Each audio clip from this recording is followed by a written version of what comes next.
So hi welcome back to Pooja Ranganath vlogs. So guys ಎಲ್ಲರೂ ಹೇಗಿದ್ದೀರಾ guys? ನೋಡಿ ಮಕ್ಕಳಿಗೆ ಸ್ನ್ಯಾಕ್ಸಿಗೆ ಅಂತಂದು ರೆಡಿ ಮಾಡ್ತಿದ್ದೀನಿ. ಏನಂದರೆ ಇವತ್ತು ಸ್ವಲ್ಪ ಲೇಟ್ ಆಗಿಬಿಡ್ತು. ಸೊ ಗಡಿ ಬಿಡಿ ತಿಂಡಿ ಮತ್ತು ಸ್ನ್ಯಾಕ್ಸು ಎಲ್ಲ ರೆಡಿ ಮಾಡಬೇಕಲ್ಲ, ಗಡಿ ಬಿಡಿಲಿ ರೆಡಿ ಮಾಡ್ತಾಯಿದ್ದೀನಿ. ಒಂದು ಸೈಡಲ್ಲಿ ತಿಂಡಿಗೆ ರೆಡಿ ಮಾಡಲಿಕ್ಕೆ ಇಟ್ಟಿದ್ದೀನಿ, ಇನ್ನೊಂದು ಸೈಡಲ್ಲಿ ಸ್ನ್ಯಾಕ್ಸಿಗೆ ರೆಡಿ ಮಾಡೋಣ ಅಂತಂದು. ಏನಂದರೆ ಹೆಣ್ಮಕ್ಳು ನಾವು ಮಕ್ಕಳಿಗೆ ರೆಡಿ ಮಾಡಬೇಕು, ಟೈಮ್ ಆಗೋಗುತ್ತೆ ಅನ್ನೋದೊಂದು ಚಿಂತೆ ಇರುತ್ತೆ. ಸೊ ಅದಕ್ಕೋಸ್ಕರ ಒಂದು ಮಲ್ಟಿ ಟಾಸ್ಕ್ ಮಾಡಲೇಬೇಕಾಗುತ್ತೆ. ನಾವು ಒಂದೇ ಕೆಲಸ ಮಾಡ್ಕೊಂಡು ಕೂತ್ಕೊಂಡ್ರೆ ಆಗಲ್ಲ. ಒಂದು ಸೈಡಲ್ಲಿ ಒಂದು ಕೆಲಸಕ್ಕಿಟ್ಟು ಇನ್ನೊಂದು ಸೈಡಲ್ಲಿ ಇನ್ನೊಂದು ಕೆಲಸ ಮಾಡಲೇಬೇಕಾಗುತ್ತೆ. ಇಲ್ಲಾಂದರೆ ಮಕ್ಕಳಿಗೆ ಟೈಮ್ ಆಗೋಗುತ್ತೆ. ಮತ್ತು ಅವರು ಅಚ್ಚುಕಟ್ಟಾಗಿ ತಿಂದಿಲ್ಲ, ಹೊಟ್ಟೆ ತುಂಬ ತಿಂಡಿ ತಿಂದಿಲ್ಲ, ಅವರು ನೀಟಾಗಿ ಸ್ನ್ಯಾಕ್ಸಿಗೆ ಲಂಚ್ ಬ್ಯಾಗಿಗೆ ಎಲ್ಲ ರೆಡಿ ಮಾಡಿ ಅಚ್ಚುಕಟ್ಟಾಗಿ ಆರ್ಗನೈಸ್ ಮಾಡಿ ಇಟ್ಟಿಲ್ಲ ಅಂದಾಗ ನಮಗೂ ಒಂಥರ ಮನಸ್ಸಿಗೆ ಬೇಜಾರಾಗುತ್ತೆ. ಅಯ್ಯೋ ಮಕ್ಕಳು ಅಚ್ಚುಕಟ್ಟಾಗಿ ತಿಂಡಿ ತಿಂದಿಲ್ಲಪ್ಪ, ಹೊಟ್ಟೆ ತುಂಬ ತಿಂದರೂ ಹೆಂಗೋ ಅನ್ನೋ ಥರ ಫೀಲ್ ಆಗುತ್ತೆ. ಮತ್ತು ಆ ವ್ಯಾನ್ ಬಂದು ಆರನ್ ಹಾಕ್ತಾ ಇರ್ಬೇಕಾದ್ರೆ ನಮಗೂ ಕೂಡ ಗಡಿಬಿಡಿ ಆಗ್ತಿರುತ್ತೆ. ಸೊ ಅದಕ್ಕೋಸ್ಕರ ಮಲ್ಟಿ ಟಾಸ್ಕ್ ಮಾಡಲೇಬೇಕು. ಒಂದು ಸೈಡಲ್ಲಿ ಏನಾದರೂ ಒಂದು ಕೆಲಸಕ್ಕಿಟ್ಟು ಇನ್ನೊಂದು ಸೈಡಲ್ಲಿ ಕೂಡ ಇನ್ನೊಂದು ಕೆಲಸ ಮಾಡ್ಕೊಬೇಕಾಗುತ್ತೆ. ಸೊ ಈಗ ಆಪಲ್ಲೆಲ್ಲ ಹಚ್ಚಿ ರೆಡಿ ಮಾಡ್ತಾಯಿದ್ದೀನಿ ಸ್ನ್ಯಾಕ್ಸಿಗೆ ಅಂತಂದು. ಸೊ ಮುಂಚೆ ಎಲ್ಲ ಚಿಕ್ಕದಾಗೆ ಕಟ್ ಮಾಡಿಬಿಟ್ಟು ಹಂಗೆ ಹಾಕ್ತಾಯಿದ್ದೆ. ಸೊ ಅವಾಗ ಒಂದಿನ ನನ್ನ ದೊಡ್ಡ ಮಗ ಬಂದು ಹೇಳ್ದೆ, ಏನಂದರೆ ಮಮ್ಮಿ ಕಪ್ಪಾಗಿರುತ್ತೆ ಆ್ಯಪಲ್ಲು ಅಂತಂದು. ಸೊ ಅವಾಗ ಗೊತ್ತಾಯಿತು ಕಪ್ಪಾಗುತ್ತೆ ಆ್ಯಪಲ್ಲು ಅಂತಂದು. ಈಗ ಉಪ್ಪು ನೀರಲ್ಲಿ ತೊಳೆದ್ಬಿಟ್ಟು ಹಾಕ್ತಾಯಿದ್ದೀನಿ. ಅಂದರೆ ಫಸ್ಟ್ ಆ್ಯಪಲ್ ಹಚ್ಬೇಕಾದ್ರೂ ಒಂದು ಸರಿನೂ ತೊಳೆದ್ಬಿಟ್ಟು ಹಚ್ಚಿರ್ತೀವಿ, ಅದನ್ನು ಮತ್ತೆ ಉಪ್ಪು ನೀರಲ್ಲಿ ಒಂದು ಸರಿ ಹಾಕ್ಬಿಟ್ಟು ಬಾಕ್ಸಿಗೆ ಹಾಕೋದ್ರಿಂದ ಆ್ಯಪಲ್ ಕಪ್ಪಾಗಲ್ಲ. ಅವರು ಮಧ್ಯಾಹ್ನ ಸಂಜೆವರೆಗೂ ಇಟ್ಕೊಂಡು ತಿಂದರೂ ಕೂಡ ಆ್ಯಪಲ್ ಕಪ್ಪಾಗೋದಿಲ್ಲ, ಚೆನ್ನಾಗೇ ಇರುತ್ತೆ. ನಾವು ಯಾವ ಥರ ಹಚ್ಚಿ ಹಾಕಿರ್ತೀವಿ ನೋಡಿ ಅದೇ ಥರ ಇರುತ್ತೆ. ಅದಕ್ಕೆ ಆ ಥರ ಪ್ಲ್ಯಾನ್ ಮಾಡಿಕೊಂಡು ಮಾಡ್ತಾಯಿದ್ದೀನಿ. ಹಾಗೆ ನೋಡಿ ಈ ಕಡೆ ಇಡ್ಲಿಗೆ ರೆಡಿ ಮಾಡ್ತಾಯಿದ್ದೀನಿ. ತಿಂಡಿಗೆ ಇವತ್ತು ಇಡ್ಲಿ ಚಟ್ನಿ. ಸೊ ಇಡ್ಲಿಗೆಲ್ಲ ರೆಡಿ ಮಾಡ್ತಾಯಿದ್ದೀನಿ. ಏನಾದರೂ ಇಡ್ಲಿ ಪಲ್ಯ ತುಂಬ ಸುಡ್ತಾ ಇರುತ್ತೆ, ಅದು ಹಬೆ ಬೇರೆ ಬರ್ತಾ ಇರುತ್ತೆ ನೋಡಿ, ಇಟ್ಕೊಳಕ್ಕೆ ಕೈಯೇ ಸುಟ್ಟೋಗುತ್ತೆ ಅನ್ನೋ ಥರ ಆಗುತ್ತೆ. ಸೊ ಅದಕ್ಕೆ ಬಟ್ಟೆಲಿ ಇಟ್ಕೊಂಡು ತೆಗಿತಾ ಇದ್ದೀನಿ. ಅದನ್ನು ತೆಗೆದುಬಿಟ್ಟು ಮತ್ತೆ ಆಲ್ರೆಡಿ 2 ಇಬ್ಬೆ ತೆಗ್ದಿದ್ದೀನಿ. ಇಬ್ಬೆ ಅಂದರೆ ನಮ್ಮ ಕಡೆ ಹಂಗೆ ಅನ್ನೋದು. 2 ಸರಿ ಆಲ್ರೆಡಿ ಇಡ್ಲಿ ಹಾಕ್ಬಿಟ್ಟು ತೆಗ್ದಿದ್ದೀನಿ. ಸೊ ಇದು 3ನೇ ಸರಿದು ಮಕ್ಕಳಿಗೆ ತಿಂಡಿಗೆ ಬಾಕ್ಸಿಗೆ ಹಾಕೋಣ ಅಂತಂದು ಇವಾಗ ತೆಗಿತಾಯಿದ್ದೀನಿ. ಎಷ್ಟು ಸ್ಮೂತಾಗಿ ಇಡ್ಲಿ ಮೆತ್ತು ಚೆನ್ನಾಗಿ ಒಳ್ಳೆ ಹೂವು ಬಂದಂಗೆ ಬಂದಿದ್ವು, ಸಖತ್ ಚೆನ್ನಾಗಿ ಬಂದಿದ್ವು ಇವತ್ತು ಮಾತ್ರ ಇಡ್ಲಿ. ಸೊ ಅಂದರೆ ಪ್ರತಿ ಸರಿನೂ ಚೆನ್ನಾಗಿ ಬರ್ತವೆ, ಬಟ್ ಇವತ್ತಿನ್ನೂ ಚೆನ್ನಾಗಿತ್ತು ಅನ್ನೋ ಥರ ಫೀಲ್ ಆಯಿತು. ಎಷ್ಟು ಸ್ಮೂತಾಗಿದ್ದಾವೆ ನೋಡಿ, ಅಷ್ಟು ಸ್ಮೂತಾಗಿ ಬಂದಿದ್ವು. ಸೊ ಒಂದು ಇಬ್ಬೆ ತೆಗೆದುಬಿಟ್ಟು ಇನ್ನೊಂದು ಇಬ್ಬೆಗೆ ಇಟ್ಟು ಈಗ ಮಕ್ಕಳಿಗೆ ಐರನ್ ಮಾಡ್ಕೊಡೋಣ ಯೂನಿಫಾರ್ಮು ಅಂತಂದು. ನೆನ್ನೆ ಬಟ್ಟೆ ತೊಳೆದಾಕಿದ್ನಲ್ಲ, ಯೂನಿಫಾರ್ಮ್ ಐರನ್ ಮಾಡಿಟ್ಟಿರಲಿಲ್ಲ. ಒಂದೇ ಸರಿ ಅವ್ರು ಹಾಕೊಂಡು ಹೋಗ್ಬೇಕಾದ್ರೆ ಐರನ್ ಮಾಡೋಣ ಅಂತಂದು ಹಂಗೆ ಬಿಟ್ಟಿದ್ದೆ. ಇನ್ನೂ ಬಟ್ಟೆ ಮಡ್ಚು ಇಟ್ಟಿಲ್ಲ, ಡಬ್ಬಲ್ ಹಂಗೆ ಇದ್ದಾವೆ. ಸೊ ಅದಕ್ಕೆ ಅವನ್ನ ಹಂಗೆ ತಗೊಂಡು ಈಗ ಐರನ್ ಮಾಡ್ತಾಯಿದ್ದೀನಿ ನೋಡಿ. ಐರನ್ ಮಾಡಿಬಿಟ್ಟು ಕೊಡೋಣ ಅಂತಂದು. ಸುಕ್ಕಾಗಿರ್ತಾವಲ್ಲ, ಯೂನಿಫಾರ್ಮ್ ಹಾಕೊಂಡು ಹೋಗಬೇಕು ಮಕ್ಕಳು, ಅಂದರೆ ಸುಕ್ಕಾಗಿದೆ ಒಂಥರ ಚೆನ್ನಾಗಿರಲ್ಲ. ಅದಕ್ಕೆ ಐರನ್ ಮಾಡಿಬಿಟ್ಟು ಕೊಡೋಣ ಅಂತ ರೆಡಿ ಮಾಡ್ತಾಯಿದ್ದೀನಿ. ಒಂದು ಸೈಡಲ್ಲಿ ತಾತಂಗೆ ಆಲ್ರೆಡಿ ತಿಂಡಿ ಹಾಕ್ಕೊಟ್ಟಿದ್ದೀನಿ. ಏನಂದರೆ ನಮ್ಮ ಮನೇಲಿ ಮಕ್ಕಳಿಗಿಂತ ಜಾಸ್ತಿ ಫಸ್ಟ್ ನನ್ನ ತಾತಂಗೆ ಹಾಕ್ಕೊಡೋದು. ಯಾಕಂದರೆ ಮಕ್ಕಳಿಗೆ ಅವ್ರಿಗೆ ಹಾಕ್ಕೊಟ್ಟು ಅವ್ರಿಗೆ ಅದು ಇದು ಅಂತ ಕೇಳ್ತಾನೆ ಇರ್ತಾನೆ, ಮತ್ತು ತಾತ ಸುಮ್ಮನೆ ಕೂತ್ಕೊಂಡಿರ್ಬೇಕಾಗುತ್ತೆ. ಅದಕ್ಕೆ ಫಸ್ಟು ತಾತಂಗೆ ಹಾಕ್ಕೊಟ್ಬಿಟ್ರೆ ತಾತ ಪಾಡಿಗೆ ತಾತ ತಿಂತಾ ಇರ್ತಾರೆ. ಆಮೇಲೆ ಮಕ್ಕಳಿಗೆ ಏನಾದರೂ ಹಾಕ್ಕೊಡ್ಲಿಕ್ಕೆ ಸರಿ ಹೋಗುತ್ತೆ ಅಂತಂದು. ಡೇ ಟೈಮು ಅಂದರೆ ಬೆಳಗ್ಗೆ ಟೈಮಲ್ಲಿ ತಾತ ಇರಲ್ಲ ಒಂದೊಂದು ಸರಿ ಮನೆ ಹತ್ರ. ಸೊ ಆ ಟೈಮಲ್ಲಿ ಮಕ್ಕಳಿಗೆ ಹಾಕ್ಕೊಟ್ಟಿರ್ತೀನಿ. ತಾತ ಇದ್ದರೆ ಮಾತ್ರ ಫಸ್ಟ್ ತಾತಂಗೆ ಹಾಕ್ಕೊಡೋದು. ನೈಟ್ ಮಾತ್ರ ಕನ್ಫರ್ಮ್ ಪಕ್ಕ ತಾತಂಗೆ ಫಸ್ಟ್ ಊಟ ಇಕ್ಕೊಟ್ಟು ಆಮೇಲೆ ನನ್ನ ಮಕ್ಕಳಿಗೆ ಎಲ್ರಿಗೂ ಇಕ್ಕೊಡೋದು. ನಮ್ಮನ್ನು ಅವರು ಮುಂಚೆಯಿಂದ ಚೆನ್ನಾಗಿ ನೋಡ್ಕೊಂಡಿರ್ತಾರೆ, ಚಿಕ್ಕ ಮಕ್ಕಳಿಗೆಲ್ಲ ಚೆನ್ನಾಗಿ ಸಾಕಿರ್ತಾರೆ. ಸೊ ಅವ್ರನ್ನ ವಯಸ್ಸಾಗಿದೆ ಅಂತಂದು ನಾವು ತಿರಸ್ಕಾರ ಮಾಡಬಾರ್ದು. ಸೊ ಅದಕ್ಕೋಸ್ಕರ ನಾನು ಫಸ್ಟ್ ತಾತಂಗೆ ಫಸ್ಟ್ ಊಟ ಇಕ್ಕೊಡೋದು. ಅಜ್ಜಿ ಅಂದರೆ ಅಜ್ಜಿ ಪಾಡಿಗೆ ಅಜ್ಜಿ ಇಕ್ಕೊಂಡು ಊಟ ಮಾಡ್ತಾರೆ, ಅದೇನು ಪ್ರಾಬ್ಲಮ್ ಇಲ್ಲ. ಸೊ ತಾತ ಅಂದರೆ ತಾತಂಗೆ ಇಕ್ಕೊಂಡು ಊಟ ಮಾಡಲ್ಲ. ಸೊ ಗಂಡಸ್ರೆಲ್ಲ ಯಾರೇನು ಇಕ್ಕೊಂಡು ಊಟ ಮಾಡಲ್ಲಲ್ವ, ಅದಕ್ಕೆ ಸೊ ನಾನೇ ಇಕ್ಕೊಡ್ತೀನಿ. ಅಡುಗೆ ಆದಮೇಲೆ ಅಜ್ಜಿ ಕೂಡ ನನ್ನ ತಾತಂಗೆ ಊಟ ಇಕ್ಕೊಡೋಕೆ ಹೋಗಲ್ಲ, ನಾನೇ ಊಟ ಇಕ್ಕೊಡೋದು. ಅಜ್ಜಿ ಪಾಡಿಗೆ ಅಜ್ಜಿಗೆ ಇಟ್ಕೊಂಡು ಊಟ ಮಾಡ್ತಾರೆ, ನಾನು ತಾತಂಗೆ ಕೊಟ್ಬಿಟ್ಟು ಆಮೇಲೆ ನಾನೆಲ್ಲ ಬೇರೆ ಕೆಲಸ ಮಾಡ್ಕೊತೀನಿ. ಹಾಗೆ ಈಗ ನೋಡಿ ಸ್ನಾನಕ್ಕೆ ಹೋಗ್ಬೇಕಿತ್ತು, ಹಳ್ಳೆಣ್ಣೆ ಹಚ್ಕೊಂಡು ತಲೆನೋವು ಬಂದುಬಿಡುತ್ತೆ ಅಂತಂದು ಫಸ್ಟ್ ಎಣ್ಣೆ ಹಚ್ಕೊಂಡು ಈಗ ಸ್ನಾನಕ್ಕೆ ಹೋಗೋಣ ಅಂತಂದು. ನನಗೆ ತಲೆಗೆ ಎಣ್ಣೆ ಹಚ್ಚಿಲ್ಲ ಅಂದರೆ ತಲೆನೋವು ಬಂದುಬಿಡುತ್ತೆ. ಸೊ ಅದಕ್ಕೋಸ್ಕರ ಮೈ ಸ್ನಾನ ಮಾಡಿಕೊಂಡು ಈಗ ನೋಡಿ ಬಟ್ಟೆ ಸ್ಟಿಚ್ ಮಾಡೋಣ ಅಂತಂದು ಮೇಲ್ಗಡೆ ಬಂದೆ. ಯೂನಿಫಾರ್ಮ್ ಸ್ಟಿಚ್ ಮಾಡ್ತಾಯಿದ್ದೀನಿ. ಸ್ಕೂಲ್ ಯೂನಿಫಾರ್ಮ್ ಬರುತ್ತಲ್ಲ, ಸೊ ಅದು ಹೈಸ್ಕೂಲ್ ಯೂನಿಫಾರ್ಮ್ ಇದು ಅನಿಸುತ್ತೆ. ಹೈಸ್ಕೂಲ್ ಯೂನಿಫಾರ್ಮೇನೆ. ಯೂನಿಫಾರ್ಮ್ ಸ್ಟಿಚ್ ಮಾಡ್ತಾಯಿದ್ದೀನಿ. ಏನಂದರೆ ನೆನ್ನೆ ಬೇರೆದು ಬ್ಲೌಸ್ ಎಲ್ಲ ಸ್ಟಿಚ್ ಮಾಡಲಿಕ್ಕೆ ಅಂತಂದು ಕಟಿಂಗ್ ಮಾಡಿಕ್ಕಿದ್ದೆ. ಬಟ್ ಅವ್ರು ಬಂದುಬಿಟ್ಟು ನಾಳೆ ಹಾಕೊಂಡು ಹೋಗ್ಲೇಬೇಕಕ್ಕ, ಪ್ಲೀಸ್ ಅಕ್ಕ, ಮತ್ತೆ ಬೈತಾರಕ್ಕ ಅಂತಂದು ಹೇಳೋದ್ಲು. ಅದಕ್ಕೆ ಸೊ ಅಯ್ಯೋ ಪಾಪ ಸುಮ್ಮನೆ ಯಾಕೆ ಬೈಸ್ಕೋಬೇಕು, ಪರವಾಗಿಲ್ಲ ಆ ಬ್ಲೌಸ್ಗಳು ಬೇಕಿದ್ರೆ ನಿಧಾನಕ್ಕೆ ಕೊಟ್ಟರು ಆಗುತ್ತೆ, ಸ್ಕೂಲ್ಗೆ ಹೋಗೋ ಮಕ್ಕಳಿಗೆ ಆನ್ ಟೈಮ್ ಕೊಡೋಣ ಅಂತಂದು ಈಗ ಡ್ರೆಸ್ ಸ್ಟಿಚ್ ಮಾಡ್ತಾಯಿದ್ದೀನಿ. ನಾವು ಸ್ಕೂಲ್ಗೆ ಹೋಗ್ಬೇಕಾರೆಲ್ಲ ಅದ್ರ ಎಕ್ಸ್ಪೀರಿಯೆನ್ಸ್ ಆಗಿರುತ್ತೆ. ಸೊ ಅದಕ್ಕೋಸ್ಕರ ನಮಗೆ ಅರ್ಥ ಆಗುತ್ತಲ್ವ, ಅದಕ್ಕೆ ಸ್ಟಿಚ್ ಮಾಡೋಣ ಅಂತಂದು. ಸೊ ಗೈಸ್ ನೋಡಿ ಯೂನಿಫಾರ್ಮ್ ಸ್ಟಿಚ್ ಮಾಡ್ತಿದ್ದೆ ಇವತ್ತು.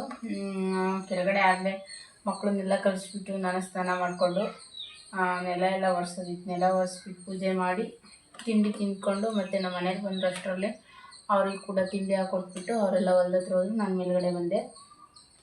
ಈಗ ಟಾಪು ಸ್ವಲ್ಪ ಯೂನಿಫಾರ್ಮ್ ಎಲ್ಲ ಸ್ಟಿಚ್ ಮಾಡೋ ಬಂದಿದ್ದು.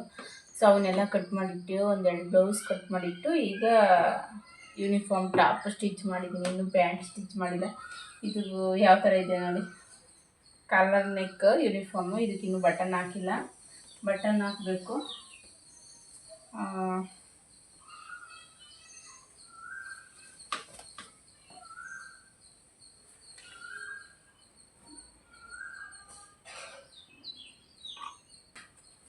ಇದಕ್ಕೆ ನೋಡಿ ಈಗ ಯೂನಿಫಾರ್ಮ್ಗೆ ಅಂದರೆ ಚೂಡಿದಾರ್ ಡ್ರೆಸ್ ಟೈಪು ಹೊಲಿಸ್ತಾರಲ್ವ, ಸೊ ಅದಕ್ಕೆ ನೋಡಿ ಈ ಥರ ಕೋಟು ವೇಲ್ಗೆ ಅಂತ ಕೊಟ್ಟಿರೋ ಪೀಸಲ್ಲಿ ಕೋಟು ಸ್ಟಿಚ್ ಮಾಡಿಸ್ಕೊತಾರೆ. ಈ ಥರ ನೋಡಿ ಚೆನ್ನಾಗಿ ಬರುತ್ತೆ ಇದು ಕೋಟ್ ಕೂಡ. ಯಾವಾಗಲೂ ವೇಲ್ ಆಗಾಗಲ ಎತ್ತಿ ಹಾಕ್ಲಿಕ್ಕಾಗಲ್ಲ, ಸೊ ಕೆಲವೊಂದ್ಸರಿ ಜಾರುತ್ತಿರುತ್ತೆ. ಟೈಮಲ್ಲಿ ಈ ಥರ ಕೋಟ್ ಒಂಥರ ಚೆನ್ನಾಗಿರುತ್ತೆ. ಈ ಥರ ಕೋಟ್ ಇವಾಗೆಲ್ಲ ಸ್ಟಿಚ್ ಮಾಡಿಸೋದು ಈ ಥರ ಕೋಟೆ. ಇಲ್ಲೊಂದು ಪಾಕೆಟ್ ಕೊಟ್ಟಿದ್ದೀನಿ. ಟಾಪ್ ಮೇಲೆ ವೇರ್ ಮಾಡಿದ್ರೆ ಚೆನ್ನಾಗಿ ಕಾಣಿಸುತ್ತೆ ಇದು. ಈಗ ಪ್ಯಾಂಟ್ ಸ್ಟಿಚ್ ಮಾಡಬೇಕು.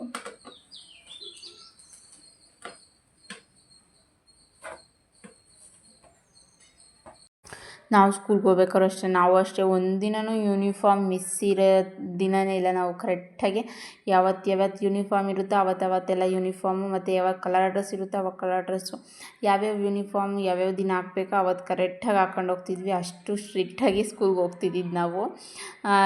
ಯಾಕೆಂದರೆ ಸರ್ ಬೈತಾರೆ, ಮ್ಯಾಮ್ ಬೈತಾರೆ ಅನ್ನೋದೊಂದು ಇರುತ್ತಲ್ಲ, ಸೊ ಅದಕ್ಕೋಸ್ಕರ ನಾಳೆಯಿಂದ ಯೂನಿಫಾರ್ಮ್ ಕಂಪಲ್ಸರಿ ಅಂತ ಹೇಳಿದ್ರೆ ಮುಗೀತು.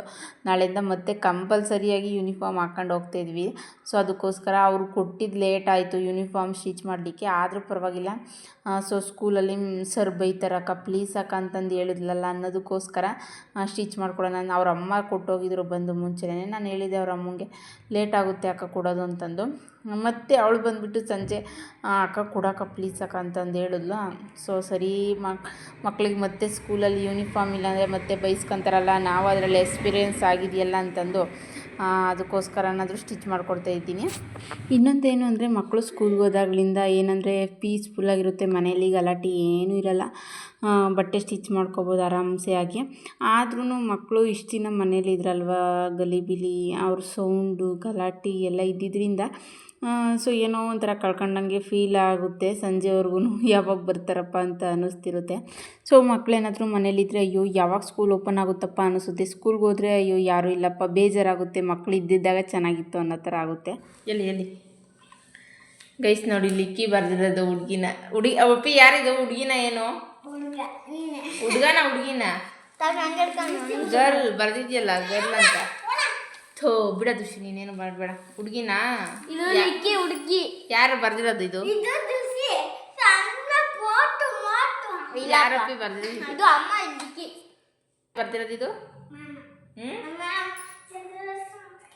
ನಿಮ್ಮ ಮ್ಯಾಮ್ ಹೇಳ್ಕೊಟ್ರದ್ದು ನೀನು ಈ ಥರ ಬರ್ತಿದ್ಯಾ? ಅದು ಜುಟ್ಟು ನೋಡು. ಇದೇನು ಇಟ್ಕೊಂಡ್ರದು? ಗಿಫ್ಟಾ? ಇದ್ಯಾಕೆ ಒಂದೇ ಒಂದು ಕಾಲೈತೆ, ಎರಡು ಕಾಲಿಲ್ಲ?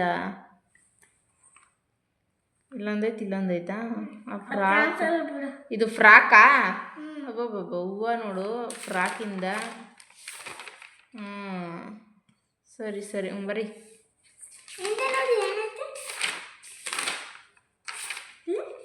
ಫ್ಲವರು ಅಷ್ಟೇ ಬಿಡು, ಬರೀ ತಗ ಬರೀ. ಗೊತ್ತು ಬಿಡು ಎಳ್ಚಿ ಅಂತ. ಬರೀ ತಗ ಬರೀ ಕೂತ್ಕೊಂಡು. ಇದು ನೀಟಾಗಿ ಎನ್ ಬರೀ, ಸರಿನಾ? ನೀಟಾಗಿ ಎನ್ ಬರೀಬೇಕು, ಎಡ್ಸ್ಬಿಟ್ಟು ಅಚ್ಚುಕಟ್ಟಾಗೆ, ಇಲ್ಲಾಂದ್ರೆ ಅದೇ ಕೊಡ್ತೀನಿ. ಕಾಣಿಸ್ತಿಲ್ಲ ದುಷಿ? ತಲೆ ಕಾಣಿಸ್ತೀನಿ ಈಗ ಕಾಣಿಸ್ತದೆ. ಹಿಂಗಿಡ್ಕೊಂಡ್ರೆ ಹಿಂಗಿಡ್ಕೊಂಡ್ರೆ ಗೈಸ್ ನೋಡಿ ಹೋಮ್ವರ್ಕ್ ಮಾಡಿಸ್ತಾ ಇದ್ದೀನಿ ಕೂತ್ಕೊಂಡು.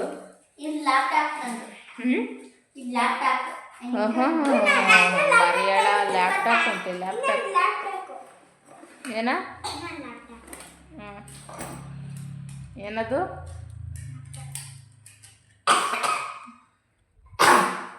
ಎಲ್ಲದು ಹಿಂಗೆ ಈ ಪಟ್ಟಿಗಾಟು ಯಾರ ಮನೆಗ ಸಿಕ್ಕಾಪಟ್ಟೆ ಘಾಟಿ ಇಟ್ಬಿಟ್ಟವ್ರು ಅವಾಗಲಿಂದ ಕೆಮ್ಮು ಬರ್ತೈತೆ.